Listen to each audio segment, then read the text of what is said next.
Hi friends, नमस्ते। आज मैं आप लोगों के बीच एक बेहतरीन क्लास लेकर आया हूं और वह क्लास है क्या, तत्सम। साथियों, तत्सम से संबंधित जितने भी ट्रिक्स है, जितने भी बिंदु है, मैं आज उस पर चर्चा करूंगा। और अगर आप यह याद कर लिए, इसको देख लिए, तो फिर आपको तत्सम पढ़ने की ज़रूरत नहीं है और तत्सम आपसे गलत होना भूल जाएगा। तो देखिए साथियों, क्या है, आधे व्यंजन वाले सारे शब्द तत्सम कहलाते हैं। ये जो है ये 99.99% यह लागू होता है क्या, कि आधे व्यंजन वाले शब्द तत्सम होते हैं। कुछ ऐसे भी अपवाद है जिसमें आधे व्यंजन होते हैं लेकिन वह तत्सम नहीं होते। जैसे देखिए, ये क्या है, हल्दी।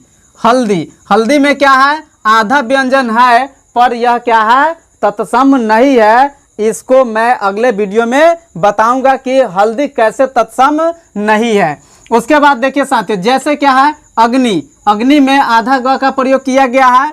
ग्रह, कार्य, क्षेत्र, रात्रि, स्वप्न, सूर्य, प्रहार, प्रसाद इत्यादि, इन सारी शब्दों में आधे व्यंजन का प्रयोग किया गया है, इसलिए ये सारे शब्द क्या है, तत्सम है। और बहुत सारे और शब्द है जिसमें आधे व्यंजन होते हैं और वह तत्सम कहलाते हैं।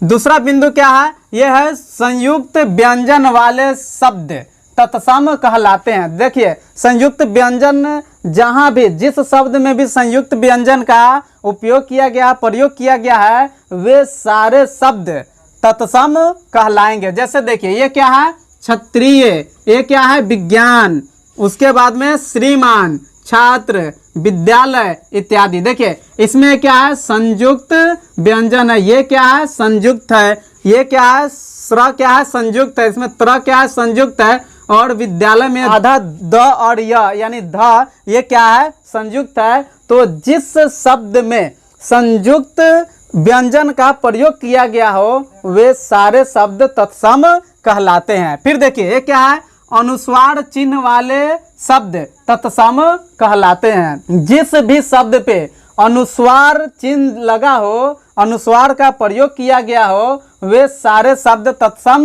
कहलाएंगे। जैसे देखिए, क्या है, संसार, ये क्या है, संस्कृति, संविधान, पंडित, संख्या, संगम, संयोग, और इससे संबंधित बहुत सारे शब्द हो सकते हैं जिस पर अनुस्वार का प्रयोग किया गया हो, वे सारे शब्द तत्सम कहलाएंगे। साथियों, इसके बाद देखते हैं क्या है, विसर्ग चिन्ह वाले सारे शब्द तत्सम कहलाते हैं। साथियों, जिस शब्द में आपको विसर्ग मिल जाए, उसे आप आंख बंद करके तत्सम उसको आप बोल सकते हैं, उसको तत्सम अपना आंसर चुन सकते हैं। जैसे देखिए, प्रायः, ये क्या है, दुख, प्रातः काल, पुनः, ये सारे शब्द क्या है, और इससे संबंधित बहुत सारे शब्द है जो क्या होंगे, तत्सम होंगे। अगला बिंदु है क्या, हलंत चिन्ह वाले। हलंत क्या होता है, ऐसा चिन्ह, हलंत चिन्ह वाले सारे शब्द क्या कहलाएंगे, तत्सम कहलाएंगे। जैसे देखिए, ये क्या है, मिट्टी,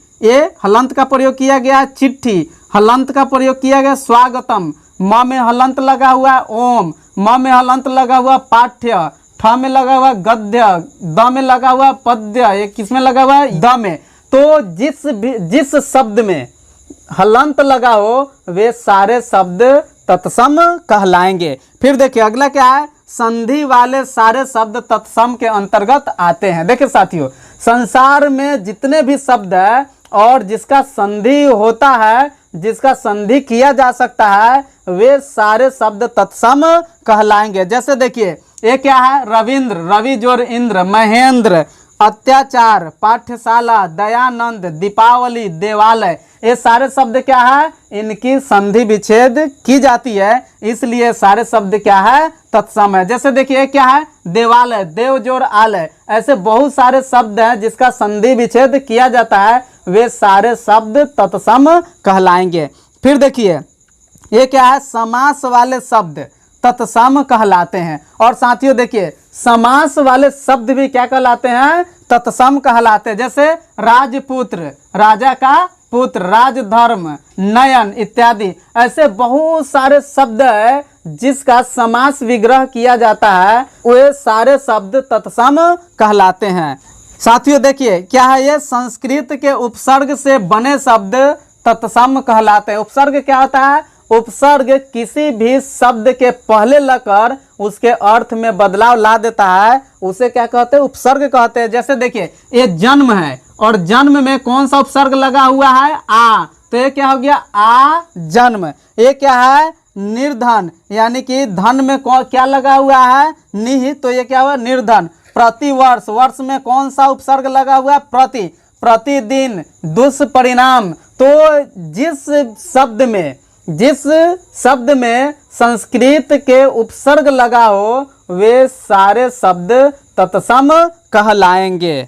9वीं बिंदु क्या है? संस्कृत के प्रत्यय से बने शब्द तत्सम कहलाते हैं। संसार में जितने भी शब्द है और उस शब्द में संस्कृत का प्रत्यय लगा हो तो वे सारे शब्द तत्सम कहलाएंगे। और प्रत्यय क्या होता है? प्रत्यय किसी भी शब्द के अंत में लग के उसके अर्थ को बदल देते हैं। जैसे देखिए ये क्या है? गत्वा, कथनीय, विज्ञान, पूजनीय इत्यादि। देखिए ये क्या है? गत्वा। गत्वा क्या है? गम में कत्वा प्रत्यय लगा हुआ है, तो ये क्या हुआ? गत्वा। ये क्या है? कथनीय, कथ में अनियर प्रत्यय लगा हुआ है। तो ऐसे बहुत सारे शब्द है जिसके अंत में क्या लगा हुआ है? संस्कृत का प्रत्यय लगा हुआ है। ऐसे बहुत सारे शब्द है जिसमें संस्कृत के प्रत्यय लगे हुए हैं, वे सारे शब्द तत्सम कहलाते हैं। फिर देखिए 10वां बिंदु, संस्कृत की क्रिया से बना शब्द तत्सम कहलाता है।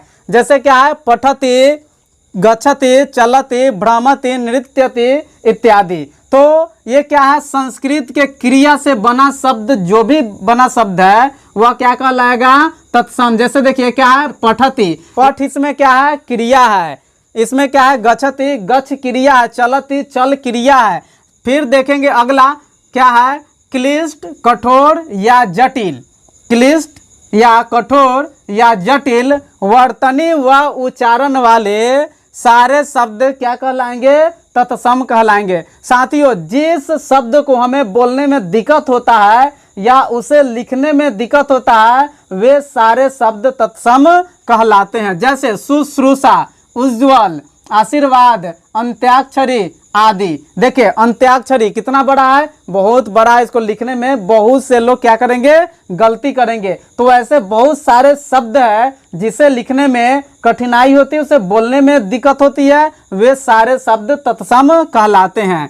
फिर देखिए हिंदू धर्म, संस्कृति, संस्कार का बोध कराने वाले शब्द तत्सम कहलाते हैं। जैसे देखिए कोई भी शब्द हो जिस शब्द का संबंध हिंदू धर्म से, हिंदू के संस्कार से, हिंदू धर्म के संस्कृति से संबंधित है, वे सारे शब्द तत्सम कहलाएंगे। जैसे देखिए ब्राह्मण, पुरुषार्थ, वैश्य, शूद्र, धर्म और बहुत सारे शब्द है। एक किससे संबंधित है? हिंदू के धर्म से, संस्कृति से और संस्कार से। ये सारे शब्द क्या कहलाएंगे? तत्सम कहलाएंगे। फिर देखिए संस्कृत के कवि या लेखक एवं उनकी रचनाओं में प्रयुक्त होने वाले शब्द तत्सम कहलाएंगे। संस्कृत के कवि हो या लेखक हो, उनके द्वारा लिखी गई कोई भी रचना हो, उन रचना में प्रयुक्त शब्द क्या कहलाएंगे? तत्सम कहलाएंगे। जैसे ऋग्वेद, सामवेद, आयुर्वेद और बहुत सारे शब्द हैं, तो ये सभी क्या कहलाएंगे?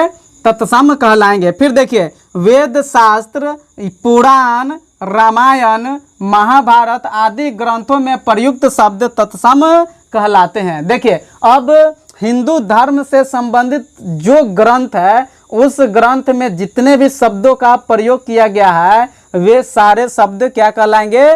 तत्सम कहलाएंगे। जैसे देखिए पितामह, अर्जुन, कर्ण, राम, सीता, लक्ष्मण इत्यादि बहुत सारे शब्द है जो हिंदू ग्रंथों में, हिंदू धर्म के ग्रंथों में प्रयुक्त किए गए हैं, वे सारे शब्द तत्सम कहलाएंगे।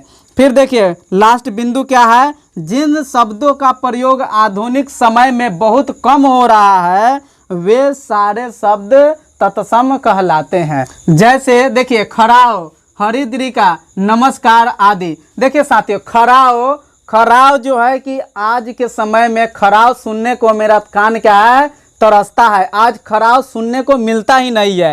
ये फिर क्या है, हरिद्रिका तो हम लोग शायद ही सुने होंगे। इसका उपयोग क्या हो रहा है, बहुत कम हो रहा है। और ये क्या है, नमस्कार। देखिए साथियों, नमस्कार का उपयोग जो है आज के समय में बहुत कम हो गया है। नमस्कार का रूप जो है वह किस में बदल गया है, नमस्ते में बदल गया है। हम किसी भी साथी से, दोस्त से मिलते हैं तो हम उसको क्या बोलते हैं, नमस्ते। नमस्कार बहुत कम बोलते हैं। तो जिन शब्दों का प्रयोग आधुनिक समय में कम हो रहा है वे शब्द क्या कहलाएंगे, तत्सम कहलाएंगे। और देखिए साथियों, ये क्या है, हरिद्रिका। ये क्या है, हरिद्रिका। और हरिद्रिका का अर्थ होता है हल्दी।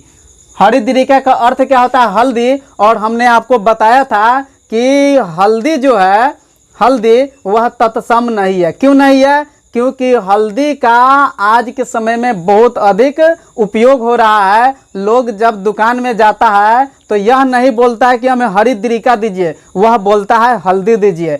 कोई बोलता है सब्जी में हल्दी डाल दो, हरिद्रिका डालने को नहीं बोलता है। यानी कहने का अर्थ है कि हल्दी का उपयोग उसका बहुत अधिक हो रहा है, यानी हल्दी का उपयोग बहुत ज़्यादा हो रहा है, इसलिए हल्दी क्या है, तत्सम नहीं है।